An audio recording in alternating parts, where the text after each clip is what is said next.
ब्रज की ब्रजांगनाएं भगवान से अटूट प्रेम करने लगी। हाँ, बोले कितना प्रेम, अटूट अनन्याश्रित वाला प्रेम गोपियों का भगवान के प्रति है।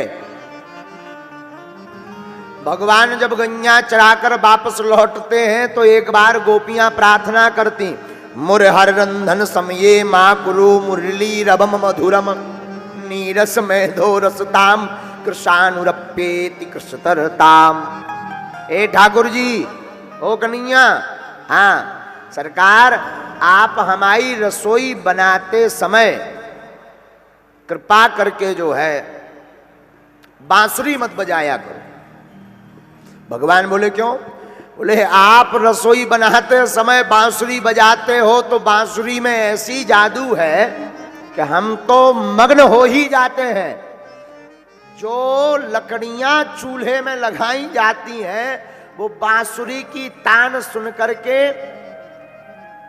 वह सूखी लकड़ियां हरी हो जाती और हरी होकर के रस टपकाने लगती और रस टपकाती तो आग बुझ जाती और रसोई धरी रह जाती। नीरस में धो रसताम, तो आप कृपा करके हमारे रसोई बनाते समय बांसुरी मत बजाया करो। भगवान बोले ठीक है। अब जब भगवान बांसुरी नहीं बजाए दूसरे दिन से तो गोपियां आपस में बैठकर भगवान की ही बातें करती, चलत फिरत उठत बैठत गायत सब गोपियां भगवान की याद में ही मस्त रहती। देखो यहां पर हम सावधान करेंगे आपको, भगवान की भक्ति का मतलब है हर पल भगवान की याद आने लगे। भक्ति का मतलब माला नहीं है। कई लोग माला ले लेते हैं और माला जपी तिलक लगाया और समझते हैं भक्ति हो गई। हाँ, कई बार हम देखते हैं तो कई लोग ठाकुर जी को जय ओम जय जगदीश हरे, इसके बाद जय जय सीताराम, फिर घरे परे।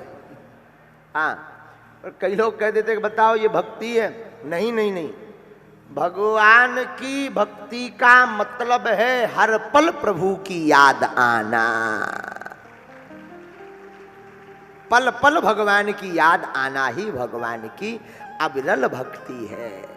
और गोपियों के पास यही था। गोपियां जब आपस में बैठती तो चर्चा करती, कान न दूसरो नाम सुने, नहीं एक रंग रंगो यह डोरो, और धो कहूं दूसरो नाम कड़े, रसना मुख बांधे हलाहल बोरो। जब गोपियां आपस में चर्चा करती तो एक गोपी कहती, अरे सखियो सुनो सुनो सुनो सुनो, मैं तो कन्हैया से इतना प्रेम करती हूं कि अपने कानों में कन्हैया के नाम के अलावा किसी का नाम नहीं सुन सकती। हे गोपियों, धोखे से किसी का नाम मेरे मुंह से निकल जाए तो तुम्हें सौगंध है, एक काम करना, क्या मेरे मुंह को पकड़कर मेरे मुख में हलाहल विष भर देना ताकि मैं मर जाऊं। ये गोपियों का अनन्य प्रेम। तब तक दूसरी गोपी कहती, अरे तू अपनी बताती है, मेरी भी सुन। ठाकुर चित्त की वृत्ति है हमें, कैसहु टेक तजे नहीं भोरो, ओ बाबरी में अखियां जरी जाए जो, सांवरो छाड़ निहार ले गोरो। दूसरी गोपी कहती, तू अपनी कहती, हमारी तो सुन। हम कन्हैया को इतना प्रेम करते हैं, कितना कि ये आंखें श्याम सुंदर के अलावा किसी को ना देखें।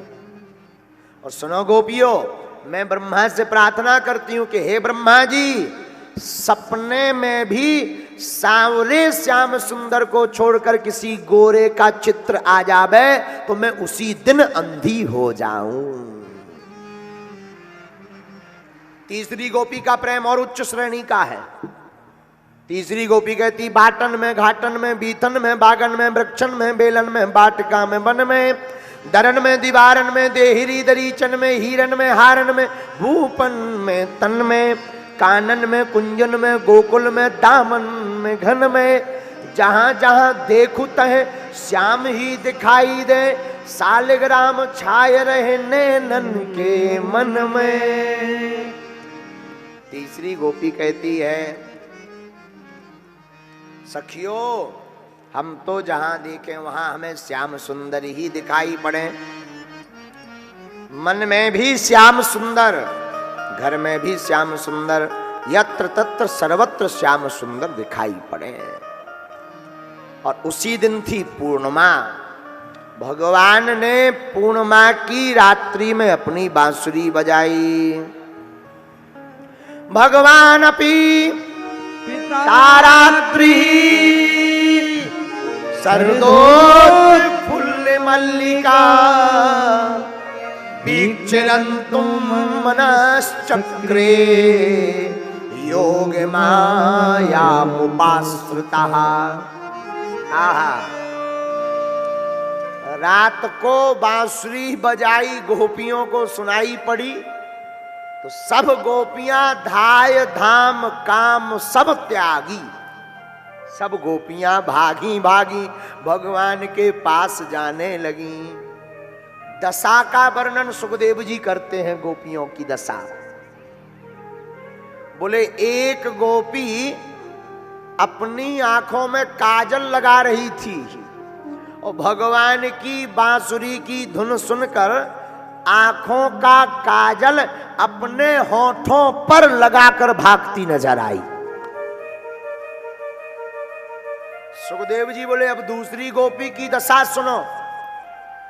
दूसरी गोपी अपनी पांव में पायल पहन रही थी। आहा हा, पायल पहनते हुए जैसी बांसुरी की धुन को सुना तो पांव की पायल हाथ में पहन ली और दौड़ती हुई नजर आई।